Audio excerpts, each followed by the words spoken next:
Wiggle your fingers. Go ahead, do it right now. Just wiggle them. Easy, right? You have been doing it since you were about 6 months old. Your brain said move, and they moved. Took less than a heartbeat. But let me ask you something that should bother you. What just happened? Something traveled from inside your skull, down through your neck, through your arm, and into each individual finger, fast enough that you did not even notice a delay. What was it? What is the thing that moved? Most people, if you press them, will say, a nerve signal. Fine. But what is a nerve signal? What is it made of? If I asked you to guess, you would probably say it is like electricity running through a wire. Some kind of tiny spark that shoots from the brain, zips down a nerve, hits the muscle, and the finger moves. That answer is close. It is dangerously close. And the part that is wrong is, I think, the most interesting thing about you. Let us start even simpler. Reach out and pick up a glass of water. Or just imagine doing it. Your hand closes around the glass. You lift. The water stays inside. You drink. Ordinary. Boring. Even. Except it is not boring at all. Every step of that action required an electrical signal. Your eyes sent electrical pulses to your brain when they spotted the glass. Your brain, which is itself an electrical device, processed those signals and decided to reach. It fired an electrical command down your spinal cord, out through a nerve in your arm, into the muscles of your hand. Your fingers gripped, and pressure sensors in your skin sent electrical messages back to confirm you had a solid hold. You lifted, and your body adjusted the force moment by moment using electrical feedback from your muscles, your joints, your inner ear, which was tracking your balance the whole time. Hundreds of electrical events, all coordinated, all to drink some water, and you felt none of them happen, so your body runs on electricity. That much is true. But here is where things get genuinely strange. Where does the electricity come from? You do not have a battery tucked behind your ribs. You do not plug yourself into the wall at night. Nobody installed a generator inside your skull. And yet right now, this very second, electrical signals are racing through your brain at a rate of hundreds per second. Your heart is beating because of an electrical pulse it generates entirely on its own. Every sensation, every thought, every flicker of emotion is an electrical event inside you. So where is the power coming from? To answer that, I need to take you inside a single cell. But before I do, let me tell you a story, because someone stumbled onto this puzzle a long time before we understood it. In 1791, an Italian physician named Luigi Galvani was dissecting a frog, dead frog, legs pinned out on the table. He touched a metal instrument to the nerve in the frog's leg, and the leg kicked. A dead frog's leg twitching as if it were alive. Galvani was stunned. He called it animal electricity. He believed there was some special electrical fluid living inside biological tissue, something fundamentally different from the electricity in lightning bolts and Leyden jars. His colleague Alessandro Volta disagreed fiercely. Volta argued the twitching had nothing to do with the frog. It was caused by the contact between two different metals, which generated a voltage of their own. The frog was just a convenient detector, a wet, salty thing that happened to conduct electricity well enough to make the leg twitch. Volta was so determined to prove his point that he built the very first battery, his famous voltaic pile, in 1800, just to demonstrate that you could make electricity without any animal tissue at all. Stacks of zinc and copper discs separated by brine-soaked cardboard. Pure chemistry, no frogs required. And Volta was right, in his way. The metals were contributing. But Galvani was also right, because when later scientists carefully controlled the experiments, they found that nerves and muscles do produce their own voltages, entirely independent of any metal. The frog's leg was not just a passive conductor. It was an electrical device. It took more than a century to fully untangle how. The tools did not exist yet. But Galvani's core observation that living tissue generates electricity was absolutely correct. Real, measurable, physical electricity. The same kind that makes lightning and flows through copper wire. Except the body produces it in a way no engineer of that era could have imagined. Take any cell in your body, a nerve cell, a muscle cell, any one you like. If you could shrink yourself down small enough to stand on the surface of that cell and look at its outer membrane, its skin, you would discover something astonishing. There is a voltage difference across that membrane. The inside of the cell is electrically negative compared to the outside, about 70 thousandths of a volt, 70 millivolts. That sounds like almost nothing. Dorothea battery is 1.5 volts. So your cell membrane carries roughly 1/20th of a Dorothea battery across it. But pay attention to the geometry. That membrane is unbelievably thin, about 5 nanometers, 5 billionths of a meter. To put that in perspective, if you stack 20,000 cell membranes on top of each other, the pile would be about the thickness of a single sheet of paper, so we have 70 millivolts across 5 nanometers. If you calculate the electric field strength, the voltage per unit distance, you get something in the neighborhood of 14 million volts per meter. 14 million volts per meter. That is comparable to the electric field inside a bolt of lightning. Every single cell in your body, quietly sitting there right now, is maintaining an electric field across its membrane that rivals a thunderstorm. Trillions of tiny thunderstorms everywhere in your body all the time, and you cannot feel any of them. Let me put it another way. If you could somehow scale up a cell membrane to the thickness of a typical wall in your house, say about 15 centimeters, and keep the same electric field strength, the voltage across that wall would be over 2 million volts. You would not want to stand near it. You would not want to be in the same zip code. But at the nanometer scale of a real cell membrane, it is perfectly safe, perfectly controlled, and absolutely essential. So how does a cell do this? How does something made of proteins and fat and water create a voltage? This is where I want you to forget everything you know about how humans make electricity.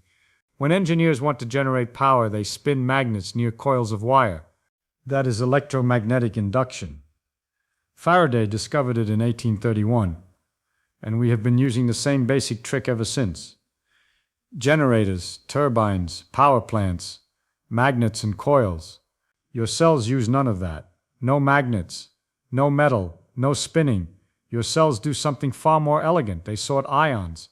An ion is simply an atom that has gained or lost an electron, so it carries an electrical charge. Your body is swimming in them. Sodium ions, positively charged. Potassium ions, also positively charged. Chloride ions, negatively charged. Calcium ions, positive. All of them dissolved in the water that fills and surrounds every cell. If you left these ions alone, they would spread out evenly on both sides of the cell membrane. Positive and negative charges would balance. Voltage would be zero. Nothing would happen. But your cells do not leave them alone. Sitting in the cell membrane are molecular machines. Actual protein structures that work as pumps, burning chemical energy to physically shove ions from one side to the other. The most important one is called the sodium-potassium pump. Picture a revolving door in a building, except this door is rigged. Every time it turns, it grabs 3 sodium ions from inside the cell and pushes them outside. Then it reaches out and pulls 2 potassium ions from outside and brings them in. 3 positive charges out, 2 positive charges in. Every single cycle. Do that arithmetic. Every time the pump completes one rotation, the inside of the cell loses 1 net positive charge. Run the pump thousands of times per second across millions of pumps per cell, and you are steadily draining positive charge from the inside. The interior becomes more and more negative compared to the exterior. You are building a voltage. You are charging a battery. It is like a janitor bailing water out of a leaky basement. Water keeps seeping in through the walls, trying to equalize. The janitor keeps scooping it out, bucket after bucket, maintaining the difference. If the janitor stops, the basement floods. If the pump stops, the voltage collapses.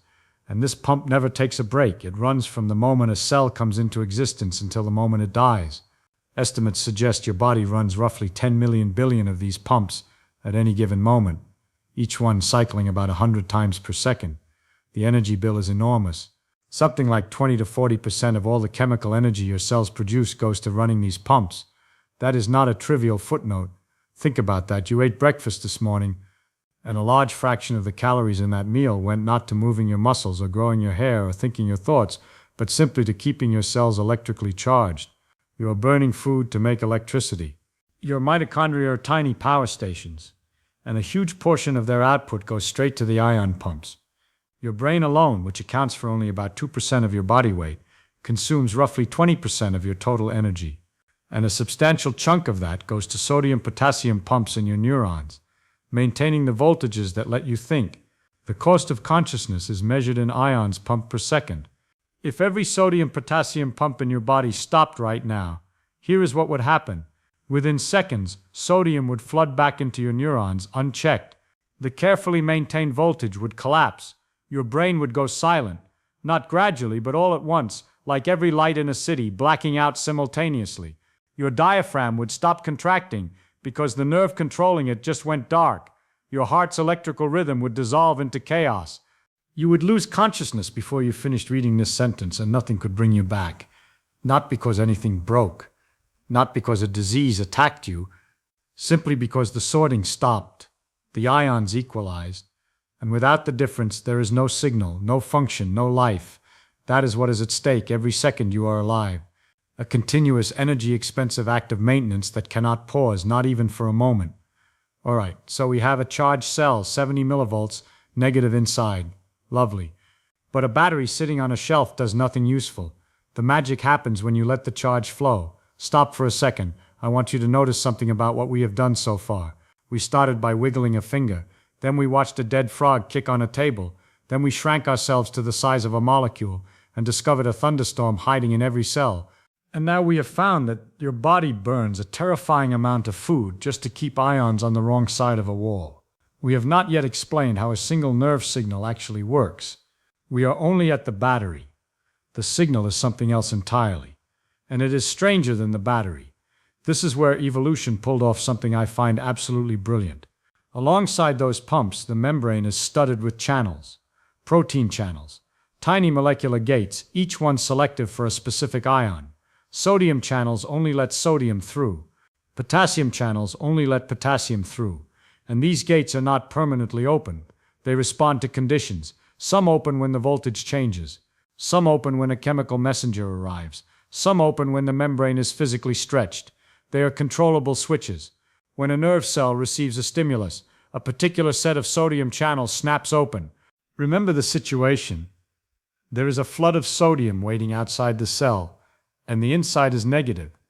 So sodium ions come roaring in, positive charges pouring through the open gates. The voltage inside the cell swings wildly from negative 70 millivolts up to about positive 30 millivolts. This happens in less than 1 millisecond, less than 1,000th of a second. This violent swing is called an action potential. It is the fundamental unit of communication in your nervous system. Every thought, every movement, every sensation is built from these millisecond voltage spikes. And something remarkable about the action potential is that it is all or nothing. There is no such thing as a half-fired nerve cell. Either the signal reaches the threshold and the sodium channels blow open, or it does not. There is no gentle, graded response. It is like a mousetrap. You can press on the trigger gently and nothing happens. Press a little harder, nothing. Then one more fraction of a millimeter. And bang! The whole thing fires at full strength. A nerve cell works the same way. Below threshold, silence. Above threshold, maximum response. This means your nervous system does not encode information in the size of the signal. It encodes information in the pattern. How many spikes per second? Which cells are firing? What sequence they fire in? The language of the brain is not loudness, it is rhythm. But the cell does not stay in that fired state. Almost as soon as the sodium channels open, they snap shut again. A different set of channels opens, the potassium channels. Potassium, which the pumps have been concentrating inside the cell, now rushes out. Positive charges leaving. The voltage drops back down, actually overshooting the resting level for a brief moment before the pumps restore order. The entire event, from resting to fired to resting again, takes 1 to 2 milliseconds, and then the cell is ready to do it again. But a single spark in one spot is not a signal. A signal has to travel, and this is where something beautiful happens. When one small patch of nerve membrane fires, the rush of positive charge inside is enough to trigger the sodium channels in the neighboring patch, which fires and triggers the next patch, which fires and triggers the next patch. The action potential propagates down the length of the nerve like a wave traveling down a rope, not like electricity in a copper wire though. In a wire, electrons drift through the metal at close to the speed of light for the signal. In your nerve, no single ion travels the whole distance. Each patch of membrane fires independently, triggered by its neighbor. It is more like a crowd doing the wave in a stadium. No person runs from one end of the stadium to the other.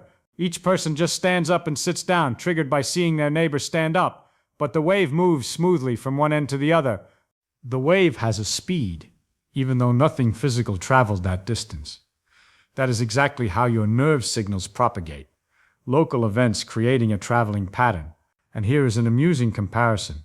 An electric eel can generate up to 600 volts. Impressive, terrifying if you are a fish. But an electric eel produces that voltage using exactly the same biological trick your cells use. It has specialized cells called electrocytes stacked in series, like batteries in a flashlight. Each one generates a small voltage from the same sodium-potassium machinery. Stack thousands together and you get a shock that can stun a horse. The eel did not invent a new kind of electricity. It just scaled up the same system that lets you wiggle your fingers. This is why nerve signals are slower than electrical signals in copper. Much slower. The fastest nerve signals in your body travel about 120 meters per second. Respectable for biology. Glacial compared to a wire. Your body found a workaround. The nerve fibers that need speed, the ones controlling your major muscles and carrying urgent pain warnings, are wrapped in a fatty insulation called myelin. It covers most of the fiber with little gaps at regular intervals. The signal does not crawl along every patch of membrane. It leaps from gap to gap. Saltatory conduction, from the Latin for jumping. That leap is what gets you to 120 meters per second. Without myelin, the same signal would creep along at less than 2 meters per second.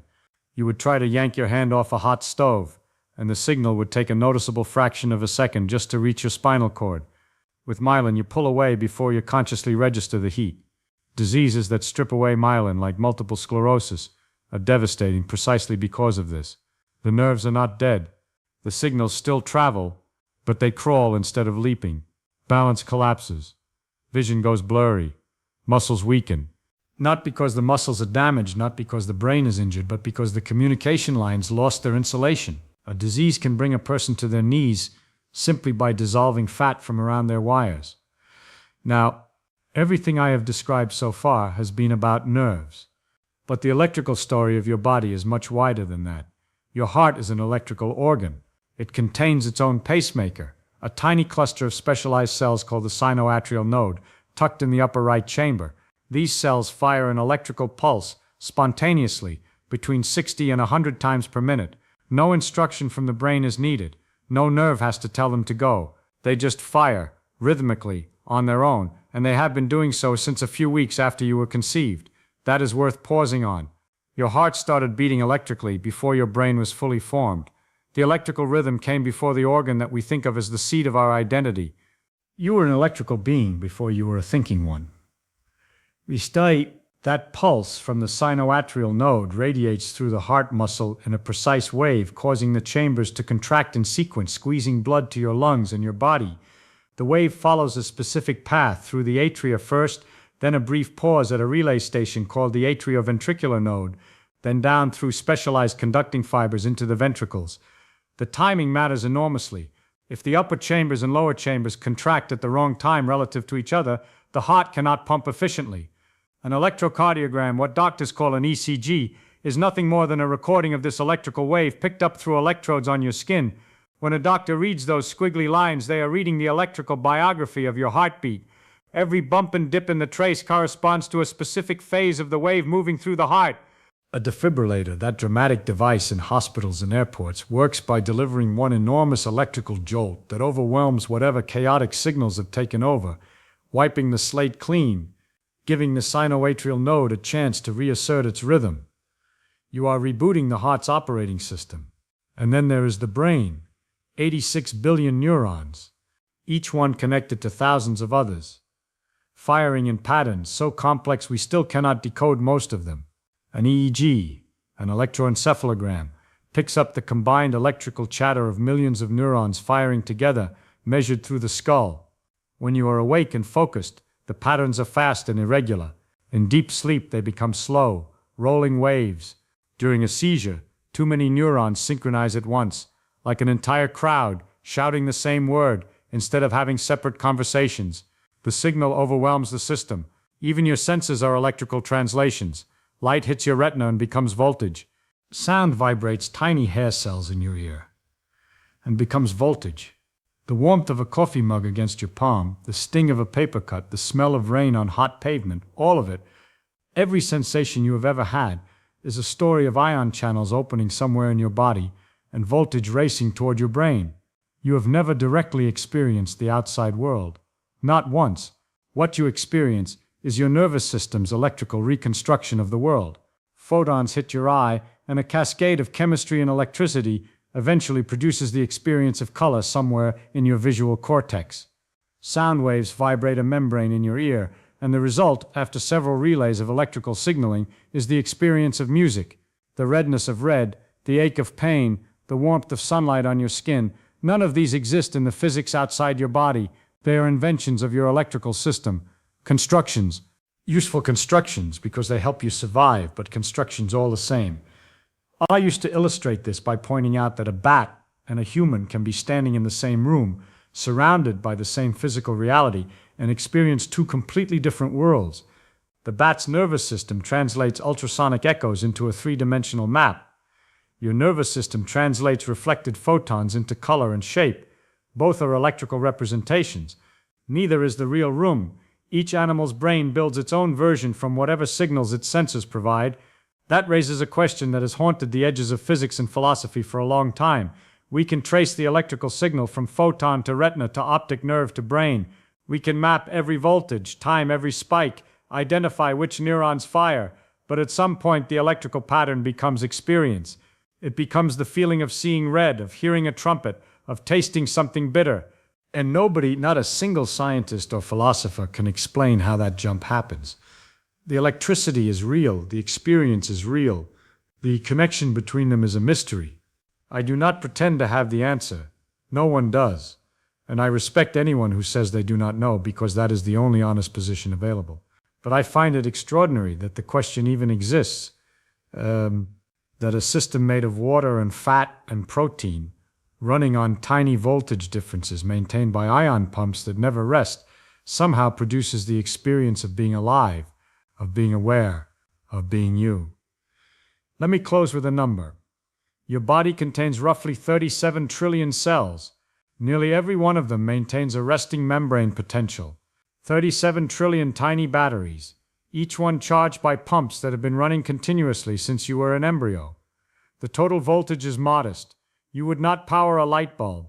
But the complexity of the electrical network, the sheer number of signals firing in coordination across trillions of cells, exceeds anything human engineering has ever produced. Your body is not a machine that incidentally produces a bit of electricity on the side. Your body is an electrical system that happens to be built out of water and carbon and salt. The electricity came first in evolutionary terms. Single-celled organisms were generating membrane voltages billions of years before anything had a brain or a heart or a nerve. The very first cells on Earth, swimming in the ancient oceans, were already sorting ions, already building voltages across their membranes. They used those voltages to import nutrients, to sense their environment, to communicate with neighbors. The voltage is not a byproduct of life. It is one of the oldest features of life. It might be one of the conditions that made complex life possible at all. When multicellular organisms eventually appeared, they repurposed that ancient voltage trick for something new, long-distance communication. A nerve cell is just a cell that got very good at using its membrane voltage to send signals over distance. A brain is just a colony of such cells wired together, their voltages dancing in concert. Every animal with a nervous system, from a jellyfish to an elephant, is running variations on the same theme. Ion pumps, selective channels, action potentials. The hardware varies. The principle does not. The pumps are running right now. The ions are crossing membranes right now. Billions of action potentials are racing through your nervous system at this very moment, carrying these words from your ears to your brain, where patterns of voltage are assembling them into meaning.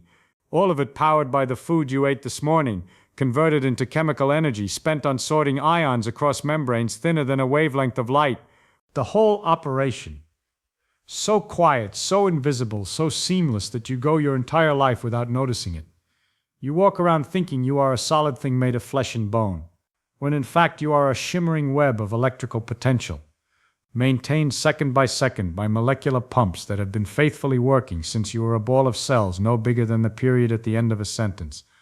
So when someone asks what you are made of, you could say water, you could say carbon, you could say atoms. But perhaps the most honest answer is this: you are made of carefully maintained voltage differences across 37 trillion tiny membranes, and the whole magnificent show depends on never, ever letting the charges balance out. What surprises you more? That your body creates electricity, or that the electricity creates you?